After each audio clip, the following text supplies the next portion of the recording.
Assalamualaikum warahmatullahi wabarakatuh.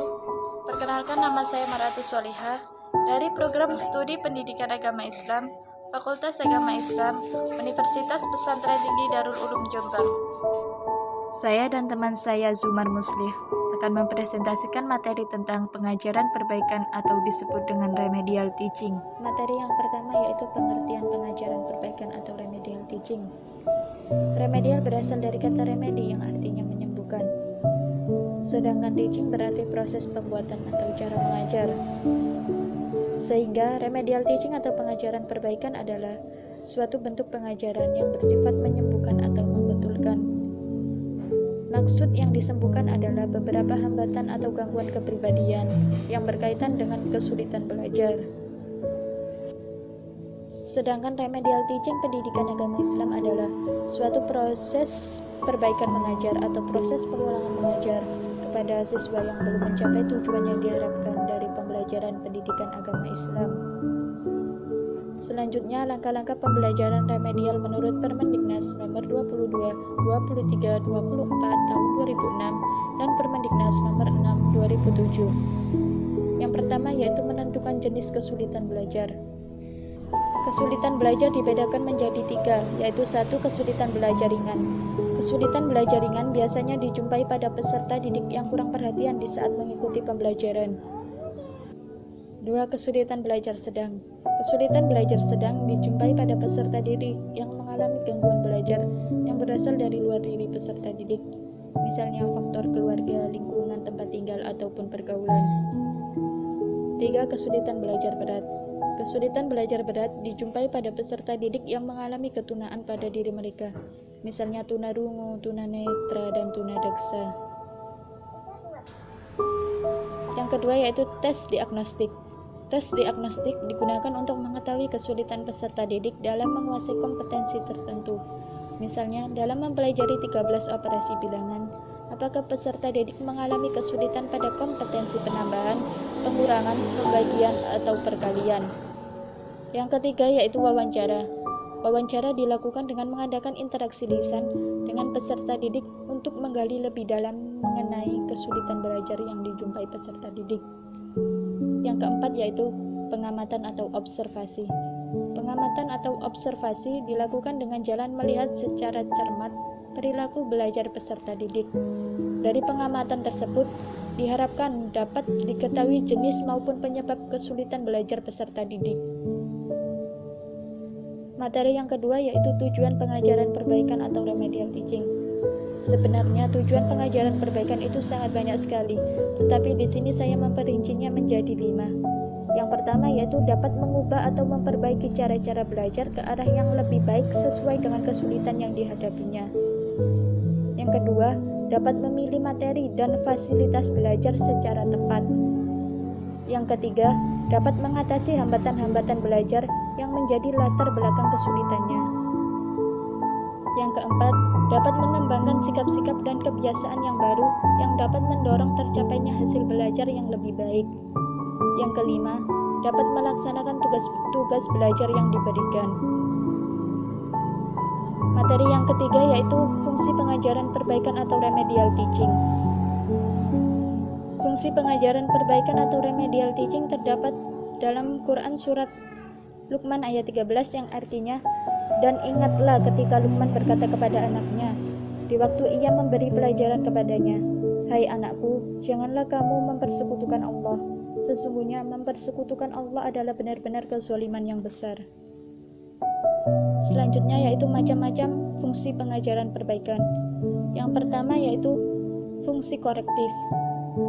Fungsi korektif artinya dalam fungsi ini pengajaran remedial dapat diadakan pembetulan atau perbaikan, antara lain perumusan tujuan, penggunaan metode, cara-cara belajar, materi, dan alat pelajaran. Yang kedua yaitu fungsi pemahaman. Artinya dari pihak guru, siswa, atau pihak lain dapat memahami siswa, karena sesuai dengan surat Asy-Syura ayat 214 yang artinya, "Dan berilah peringatan kepada kerabat-kerabatmu yang terdekat." Ayat ini mengajarkan kepada Rasulullah SAW dan umatnya agar tidak pilih kasih dalam segala hal.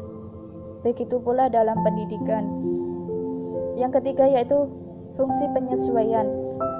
Penyesuaian pengajaran perbaikan terjadi antara siswa dengan tuntutan dalam proses belajarnya. Artinya, siswa dapat belajar sesuai dengan kemampuannya sehingga peluang untuk mencapai hasil terbaik lebih besar. Yang keempat yaitu fungsi pengayaan. Maksudnya pengajaran perbaikan itu dapat memperkaya proses belajar mengajar melalui metode pengajaran yang bervariasi. Yang kelima yaitu akselerasi. Maksudnya pengajaran perbaikan dapat mempercepat proses belajar, baik dari segi waktu maupun materi. Yang keenam yaitu terapeutik. Terapeutik maksudnya secara langsung atau tidak langsung pengajaran perbaikan dapat memperbaiki atau menyembuhkan kondisi pribadi yang menyimpang. Demikian presentasi dari saya. Untuk materi yang selanjutnya akan dilanjutkan oleh teman saya. Remedial teaching diperlukan untuk melaksanakan proses belajar. Sebenarnya proses belajar yang sesungguhnya ditandai dengan perubahan tingkah laku secara keseluruhan. Jadi remedial teaching ini untuk merubah perilaku yang lebih baik lagi. Pengajaran perbaikan ini perlu dikuasai oleh setidak-tidaknya dikenal oleh guru bidang studi dan petugas bimbingan penyuluhan. Di dalam Al-Quran, dalam surat An-Nahl ayat 125 dijelaskan, yang artinya seluruh manusia kepada jalan Tuhanmu dengan hikmah dan pelajaran yang baik, dan bantahlah mereka dengan cara yang baik. Sesungguhnya Tuhanmu dialah yang lebih mengetahui tentang siapa yang tersesat dari jalannya, dan dialah yang lebih mengetahui orang-orang yang dapat petunjuk. Kemudian selanjutnya, remedial teaching dapat dilihat dari segi yang pertama, guru. Guru mempunyai fungsi ganda sebagai instruktur, konselor, petugas psikologi, dan sebagainya, bertanggung jawab atas tercapainya tujuan pengajaran, khususnya peningkatan prestasi belajar siswa. Selanjutnya, siswa. Kenyataan menunjukkan bahwa setiap siswa mempunyai hasil yang berbeda-beda dalam proses belajar mengajar. Dalam proses belajar mengajar selalu dijumpai adanya anak yang berbakat, kemampuan tinggi, ada yang kurang berbakat, ada yang cepat, ada yang lambat, di samping latar belakang mereka yang berupa pengalaman berbeda-beda. Selanjutnya, proses pendidikan. Dalam proses pendidikan, bimbingan dan penyuluhan merupakan pelengkap dari keseluruhan proses pelaksanaan program belajar. Melalui bimbingan dan penyuluhan ini diharapkan siswa dapat mencapai perkembangan pribadi yang telah integral. Selanjutnya, metode dalam remedial teaching antara lain adalah: yang pertama, tanya jawab. Metode ini digunakan dalam rangka pengenalan kasus untuk mengetahui jenis dan sifat kesulitan siswa. Yang kedua, bisa dengan metode diskusi. Metode ini digunakan dengan memanfaatkan interaksi antar individu dalam kelompok untuk memperbaiki kesulitan belajar yang dialami oleh kelompok siswa. Selanjutnya, yang ketiga, bisa dengan metode tugas. Metode ini dapat digunakan dalam rangka mengenal kasus dan pemberian bantuan dengan pemberian tugas-tugas tertentu, baik secara individual maupun kelompok. Untuk selanjutnya, yang keempat, kerja kelompok. Metode ini hampir bersamaan dengan pemberian tugas dan diskusi.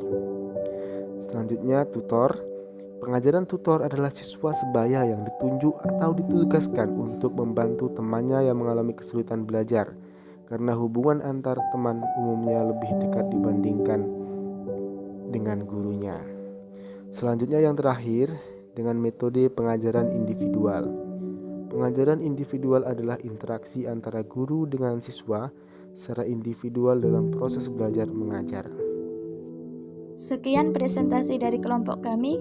Kurang lebihnya kami mohon maaf. Wassalamualaikum warahmatullahi wabarakatuh.